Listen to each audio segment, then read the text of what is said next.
नागपंचमीच्या दिवशी चिंचोली लिंबाजी येथे जिवंत नागासह सापाचा खेळ करणाऱ्या गारुड्यावर सिल्लोड वन विभागाची कारवाई. सिल्लोड चिंचोली लिंबाजी येथील एक गारुडी चिंचोली येथे बाजारपट्टी व पुलाजवळ सापाचा खेळ करत असल्याची माहिती वन्यजीव संवर्धक व अभिनव प्रतिष्ठानचे उपाध्यक्ष डॉ. संतोष पाटील यांना सकाळी मिळाली.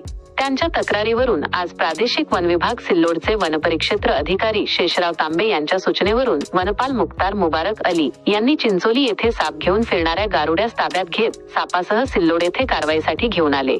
सदर गारुडी हा 70 हून अधिक वयाचा असल्याने व त्याने यापुढे कधीही नाग व कोणताही साप पकडणार नाही.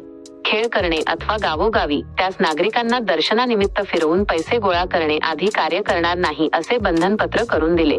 पकडण्यात आलेल्या नर जातीच्या 6 फूट लांब जिवंत नागांस डॉ. पाटील समाधानगिरी व वन कर्मचाऱ्यांनी त्याच्या नैसर्गिक अधिवासात मुक्त केले. न्यूज प्रतिनिधी श्याम ठाकूर, महाराष्ट्र. नागपंचमी विशेष रिपोर्ट.